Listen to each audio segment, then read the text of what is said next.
लेकिन 2019 का जब मैं इतने सारे 3-4 मैंने एग्जाम दे लिए, फिर मेरा जो 10+2 वाला एग्जाम था सर, उसके अंदर ही मैं फाइनल मेरिट में बाहर हो गया था डिस्ट्रिक्ट के बाद में। एसएससी एमटीएस का जो एग्जाम था उसके अंदर ही मेरा सिलेक्शन नहीं हो रहा था। एक बार तो सर सबने बोल दिया था कि जब तेरा सिलेक्शन एमटीएस में नहीं हो रहा तो एसएससी तो तेरे बस की बात वैसी भी नहीं है, जॉब में आपको थोड़ा टाइम लग जाता है कई बार। तो मेरे साथ यही हुआ कि उस टाइम लग गया था लॉकडाउन, और उस वक्त फिर दिल्ली मेट्रो के अंदर वैकेंसी को सर कैंसिल कर दिया। फिर मुझे लग गया था कि सर शायद हो सकता है कि मेरी किस्मत में गवर्नमेंट जॉब है ही नहीं।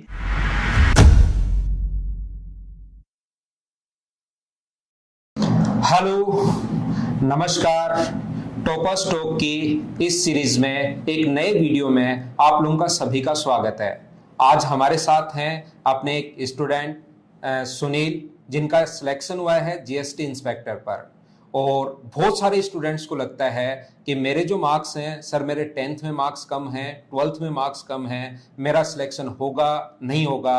हम लोग सुनील से ही जानने की कोशिश करेंगे। सबसे पहले तो सुनील, आपको बहुत बहुत बधाई जीएसटी इंस्पेक्टर के लिए। 2022 में इनका सिलेक्शन हुआ है। तो अब हम लोग सुनील से ही जानेंगे। सुनील, आप अपने बारे में बताइए, अपने पेरेंट्स के बारे में बताइए क्या करते हैं, साथ साथ अपने 10th और 12th के परसेंटेज के बारे में भी एक बार अपने स्टूडेंट्स को बताओ। आप इसको थोड़ा सा डिटेल में बताना। सबसे पहले तो मैं धन्यवाद करना चाहूँगा पवन सर का कि इन्होंने मुझे यहाँ पर आज आमंत्रित किया, और मेरी जो यहाँ पर जो भी मेरी यहाँ पर स्ट्रगल रहा उसको मैं आपके साथ शेयर करूँगा। इससे आपको लगेगा कि वास्तव में हमें अगर स्ट्रगल जो हमारे वो लंबे हो सकते हैं, लेकिन हमें जो भी हमारा टारगेट है वो हमें डेफिनेटली मिलेगा ही मिलेगा। तो सबसे पहले मैं अपने बारे में बताना चाहूँगा। मेरा नाम सुनील कुमार, और एसएससी सीजीएल के अंदर मेरा सिलेक्शन जीएसटी इंस्पेक्टर पर हुआ है। सबसे पहले मेरी जो यहाँ पर 10th की जो यहाँ पर है वो राजस्थान बोर्ड से मेरी यहाँ पर हुई है, और उसके अंदर मेरी जो परसेंटेज है वो है मात्र 59%, जो कि एक बिलो एवरेज परसेंटेज है। और हिंदी मीडियम का मैं विद्यार्थी यहाँ पर रहा हूँ। इसके बाद मेरी जो यहाँ पर 12th हुई है वो भी राजस्थान बोर्ड से हुई है, और उसके अंदर मेरी जो परसेंटेज है वो भी मात्र 54% है। तो ये मेरी यहाँ पर 10th और 12th की परसेंटेज रही है सर। और ग्रेजुएशन में क्या रहा है सुनील आपका? सर ग्रेजुएशन के अंदर मैंने यहाँ पर बीटेक किया हुआ है सर। ठीक है। तो जैसा आप लोगों ने देखा, कोई भी फर्क नहीं पड़ता कि आपके 10th में कितने मार्क्स हैं, 12th में आपके कितने मार्क्स हैं। साथ साथ एक चीज मैं आपको और बताना चाहूंगा, आपकी मेहनत थोड़ी सी लंबी हो सकती है, लेकिन जैसा मैंने मेरे प्रत्येक वीडियो में कहा है, आज तक मैं किसी भी ऐसे स्टूडेंट से नहीं मिला हूं जिसने लगातार मेहनत की हो और उसका सिलेक्शन नहीं हुआ हो। तो आप इनके 10th के परसेंटेज देख सकते हैं, 12th के परसेंटेज देख सकते हैं। बस एक ही चीज आप लोग ध्यान रखो, लगातार मेहनत कीजिए, सिलेक्शन आपका 100% होगा। दूसरी चीज हम लोग सुनील से अभी पूछने की कोशिश करते हैं कि आपने एसएससी के बारे में कब सोचा, कब से तैयारी कर रहे हैं, और इसमें कैसे आए आप लोग, सिर्फ एसएससी में ही कैसे आए? सर एक्चुअली तो मैंने सर तैयारी स्टार्ट की थी, मैंने आरआरबी एनटीपीसी के लिए स्टार्ट मैंने, लेकिन मेरे फ्रेंड ने मुझे बताया था कि अगर आपको तैयारी करनी है तो मदर्स एजुकेशन का मुझे यहाँ पर बताया था मेरे फ्रेंड ने। तो वहाँ जाके जब मैंने पूछा वहाँ पर कोचिंग के अंदर काउंटर पर, तो वहाँ पर मुझे बताया कि अगर आप एसएससी की तैयारी करते हैं तो आपको यहाँ पर उन्होंने बताया कि एक तो बहुत अच्छी आपकी इसमें वैकेंसी होती है, इंस्पेक्टर वगैरह की बहुत सारी। इतनी उस टाइम मुझे नॉलेज थी नहीं। और साथ में ये बताया कि अगर आप एसएससी की तैयारी करोगे तो आपकी मैथ्स, रीजनिंग, जीके ये तो आपकी स्ट्रॉन्ग होगी आपकी, साथ में आपकी इंग्लिश भी आपकी इंप्रूव जाएगी, ताकि आप और भी जो बाकी एग्जाम है जैसे आपके बैंक के एग्जाम होते हैं वो भी आपकी हेल्प करेंगे इसके अंदर आपको सिलेक्शन के लिए। तो इसलिए सर मैंने फिर यहाँ सोचा कि जब मुझे तैयारी करनी है तो मैं प्रॉपर तैयारी करता हूँ, और फिर मैंने एसएससी के अंदर मैंने तैयारी स्टार्ट की यहाँ पर। और ये तैयारी कब शुरू किया आपने? सर 2016 के अंदर मैंने एंड में की थी, तो अगर मैं कहूँगा तो 2017 स्टार्ट कर सकता हूँ सर मैं। 2017 में। उसके बाद क्या क्या हुआ? 17 में, 18 में, 19 में कौन से आपने एग्जाम दिए, कहाँ कहाँ आप फेल हुए, कब आपने बीच में तैयारी करने का थोड़ा छोड़ भी दिया था? तो उसके बारे में भी एक बार बच्चों को आप बताइए। 2017 के अंदर मैंने प्री एग्जाम मैंने दिया था। तो हालांकि मैंने 2016 में दिया था प्री, तो उस टाइम मेरा प्री क्वालिफाई नहीं हुआ था क्योंकि उस टाइम मेरी कोचिंग स्टार्ट ही मैंने की थी जस्ट यहाँ पर। तो 17 के अंदर मैंने वापस एग्जाम दिया प्री का, तो प्री मेरा क्वालिफाई हो गया था, और फिर मैंने मेंस दिया, और सर उस साल पेपर भी काफी अच्छा आया था सीजीएल मेंस का। 17 का पेपर काफी अच्छा पेपर था। तो उस टाइम मैंने दिया, तो मेरे मेंस में मैथ में सर मेरे 120 मार्क्स थे आउट ऑफ 200। तो फिर मेरा जो है मेंस भी निकल गया था, लेकिन फाइनल मेरिट के अंदर मेरा सिलेक्शन नहीं हो पाया था। तो वहां से भी मेरे अंदर थोड़ा सा डिमोटिवेशन आ चुका था कि एक तो मतलब मैंने तैयारी स्टार्ट करी, और सर उससे पहले मैं प्राइवेट जॉब भी करा था, तो मैंने प्राइवेट जॉब छोड़ के मैंने तैयारी स्टार्ट की थी सर बीटेक के बाद मैंने। तो उसके बाद फिर मैंने यहाँ पर 2018 के अंदर मैंने फिर से तैयारी स्टार्ट की, और फिर मैंने यहाँ पर प्री का मैंने एग्जाम दे चुका था 2018 का। तो प्री के अंदर मेरे उस टाइम अच्छे मार्क्स आए थे 158, उस टाइम के 2018 के अंदर। और हुआ क्या कि सर प्री के एग्जाम बाद में एक वैकेंसी और आई थी आरआरबी जेई की। और मैंने क्योंकि मैंने बीटेक किया हुआ था तो सब बोलते हैं कि अगर आप बीटेक किया है तो एक बार टेक्निकल में घुस जाए एक बार। तो मैंने सोचा कि चलो जेई का एग्जाम है, तो उस टाइम क्या है कि सर प्री के अंदर पूरा नॉन टेक्निकल आता है, उसमें मैथ रीजनिंग इंग्लिश जीके ही आते हैं सब्जेक्ट वगैरह। तो मैंने यहाँ पर प्री एग्जाम दिया और मेरा प्री जो है मेरा क्वालिफाई हो गया था, अच्छे मार्क्स यहाँ पर। तो फिर उसका सेकंड पेपर जो होता है वो होता है टेक्निकल। तो मेरी सबसे बड़ी गलती मैंने यही की थी कि मैं अपने लक्ष्य से भटक चुका था। अगर आप एक चीज पे फोकस करोगे तो आपका सिलेक्शन श्योर है, लेकिन आप थोड़ा सा भी इधर उधर होंगे तो थोड़ी दिक्कत आती है। तो मैंने यही गलती की और फिर मैं जेई के अंदर चला गया। उसके साथ मेरा सर ना तो मेरा सीजल पे सिलेक्शन हुआ और ना ही मेरा जेई के अंदर सिलेक्शन हुआ 2018 के अंदर। उसके बाद फिर 2019 का मैंने तैयारी स्टार्ट करी मैंने, और 2019 के अंदर मेरा प्री निकल गया था और मेंस भी मेरा निकल गया था। और मेंस के अंदर मेरे जो मार्क्स थे मैथ में वो 201 मार्क्स थे आफ्टर नॉमिनेशन यहाँ पर। और लेकिन मेरा दिक्कत ये आ रही थी कि मेरा अब तक सिलेक्शन एक कारण से नहीं हो पा रहा था, वो था मेरा सर इंग्लिश यहाँ पर। क्योंकि मेरे इंग्लिश में कभी मेरे मार्क्स 120 128 तक आते थे, इतने मार्क्स मेरे आते थे यहाँ पर। तो हर बार मैं प्री में से लेकर मैं फाइनल मेरिट तक बाहर हो जाता था। लेकिन 2019 का जब मैं इतने सारे 3-4 मैंने एग्जाम दे लिए, फिर मेरा जो 10+2 वाला एग्जाम था सर उसके अंदर ही मैं फाइनल मेरिट में बाहर हो गया था डिस्ट्रिक्ट के बाद में। एसएससी एमटीएस का जो एग्जाम था उसके अंदर ही मेरा सिलेक्शन नहीं हो रहा था। तो एक बार तो सर सबने बोल दिया था कि जब तेरा सिलेक्शन एमटीएस में नहीं हो रहा तो एसएससी तो तेरे बस की बात वैसी भी नहीं है। तो ये मेरा सफर था आता 19 तक का। तो फिर मैंने सोचा कि अब तो मैं तैयारी नहीं कर पाऊंगा, मतलब कि सब जब मेरा एमटीएस में नहीं हो रहा, ये नहीं हो रहा, तो फिर तैयारी कैसे करूं मैं। तो उसके बाद में हुआ क्या सर कि मैंने तैयारी करना एक तरह से मैंने छोड़ दिया था 2019 के अंदर मैंने। तो 2019 के बाद में सर एक वैकेंसी और आई थी दिल्ली मेट्रो सीआरए की वैकेंसी आई थी इस टाइम पे। अब उसमें भी सिलेबस जो था उसमें मैथ रीजनिंग इंग्लिश जीके जो एसएससी में आता है वही था, और उसका जो सिलेबस था वो थोड़ा सा एसएससी से कम था यहाँ पर। तो मुझे लगा कि सर सीजन नहीं हो पा रहा है तो एक बार इसका भी ट्राई कर लेता हूँ, चाहे मुझे जो भी लेनी है कोई सी भी यहाँ पर। तो मैंने उसका ही एग्जाम दिया। प्री मेरा क्वालिफाई था और उसमें प्री मेंस एक दिन में होता है उसके अंदर, और उसके आंसर की भी यहाँ पर आउट हो चुकी थी, मेरे मार्क्स भी काफी अच्छे आ रहे थे। तो मुझे लगा कि मेरा सिलेक्शन में श्योर हो जाएगा यहाँ पर। लेकिन होता है कि जब किस्मत आपकी ज्यादा खराब होती है तो जॉब में आपको थोड़ा टाइम लग जाता है कई बार। तो मेरे साथ यही हुआ कि उस टाइम लग गया था लॉकडाउन, और उस वक्त फिर दिल्ली मेट्रो के अंदर वैकेंसी को सर कैंसिल कर दिया था। मतलब इतना एंड स्टेज तक पहुंचने के बाद में कैंसिल कर दिया। फिर मुझे लग गया था कि सर शायद हो सकता है कि मेरी किस्मत में गवर्नमेंट जॉब है ही नहीं। और उस वक्त सर एक मतलब मेरे ताऊजी वगैरह है, तो वहां पर एक पंडित जी आए हुए थे। तो उन्होंने बोला कि मतलब उन्होंने मेरा हाथ दिखाया, तो उन्होंने बोला कि भाई इसके हाथ में तो मतलब गवर्नमेंट जॉब है ही नहीं लकीरों में इसके, और ये तो मतलब थोड़ा टेंशन में रहेगा, इसके तो मतलब शनि मंगल बुध सारे ग्रह इसके पीछे पड़े हुए हैं। तो सर थोड़ा डिमोटिवेट कर दिया उन्होंने मुझे यहाँ पर। और उसके बाद तो सर एक बार मैं बीच में रोकूंगा। जी सर। आपने देखा कि सुनील से हम लोग बातचीत कर रहे हैं, बड़ी इंटरेस्टिंग बातचीत हो रही है। और 2017 में शुरू किया, 2017 में सिलेक्शन नहीं हुआ, 2018 में प्री में हो गया, मेंस में नहीं हुआ, 19 में नहीं हुआ, यहाँ तक कि एमटीएस में भी नहीं हुआ।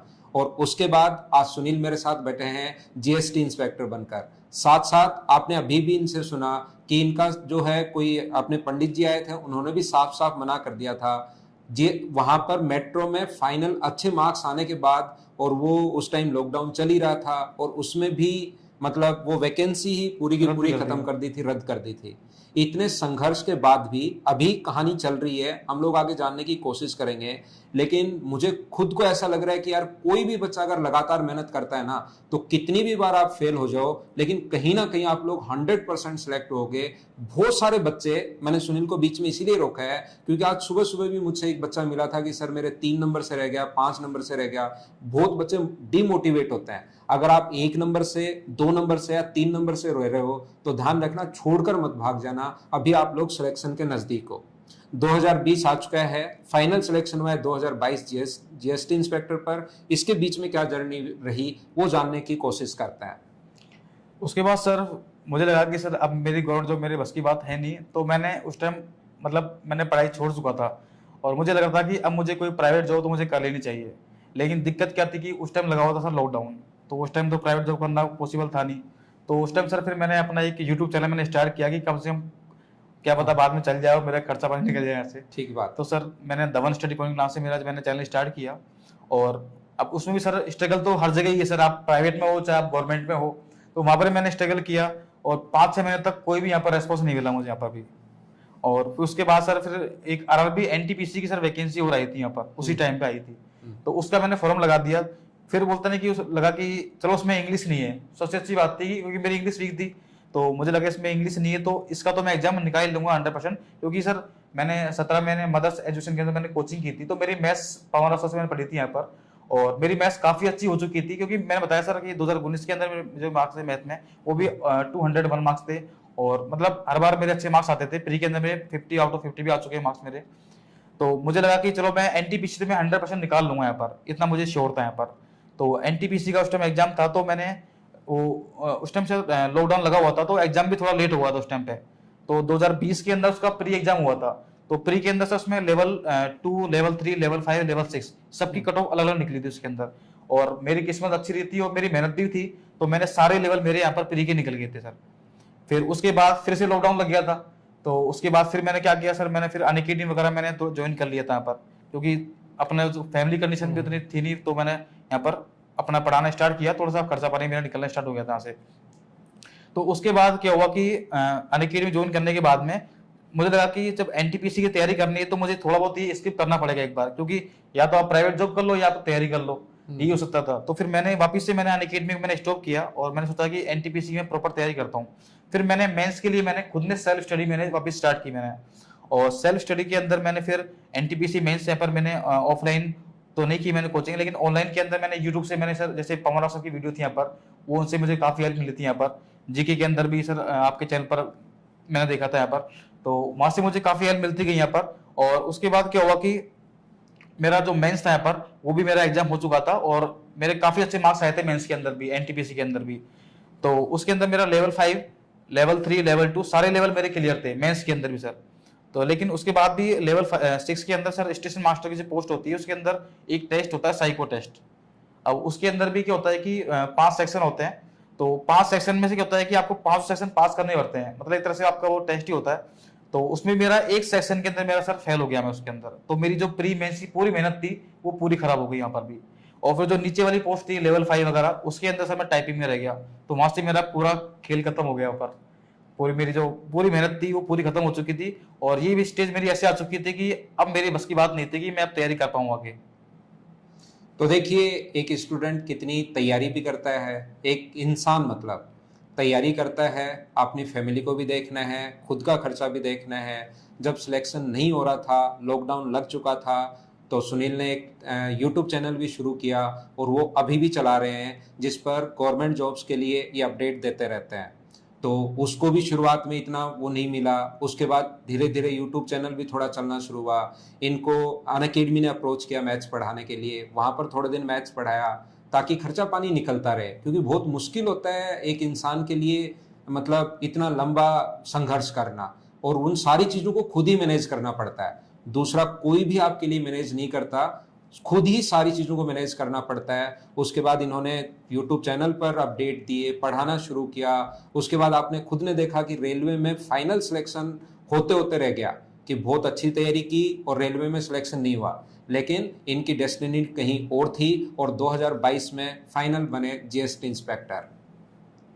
ये थी सुनील की थोड़ी सी संघर्ष की कहानी। अब हम लोग जानने की कोशिश करते हैं आप लोगों के लिए, क्योंकि आप लोग ये वीडियो देखते हैं कि सर हम लोग कैसे तैयारी कर सकते हैं मैथ्स, रीजनिंग, जीके, इंग्लिश की। तो इंग्लिश तो सुनील ने बड़े संघर्ष के बाद सीखी है, और ऐसा हमेशा नहीं होता कि सिलेबस अगर थोड़ा बहुत चेंज होता है, पैटर्न अगर चेंज होता है तो हर बच्चे का ही नुकसान हो। बहुत सारे बच्चों का उससे फायदा भी होता है। परिवर्तन हमेशा अच्छे के लिए ही होता है। तो अब हम लोग आगे बढ़ते हैं।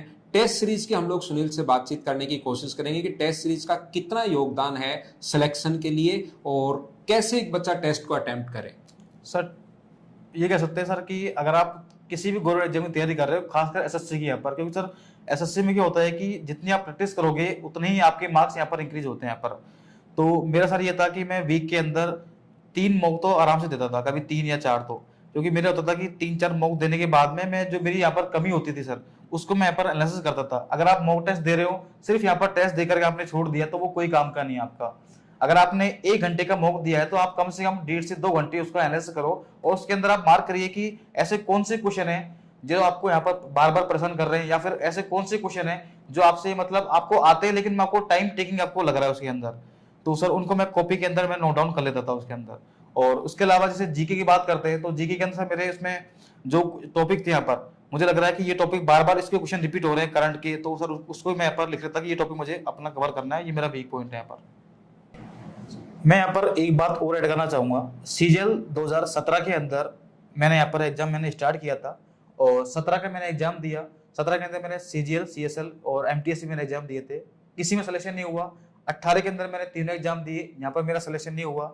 19 के अंदर मैंने तीनों एग्जाम दिए, इनके अंदर मेरा सिलेक्शन नहीं हुआ यहाँ पर।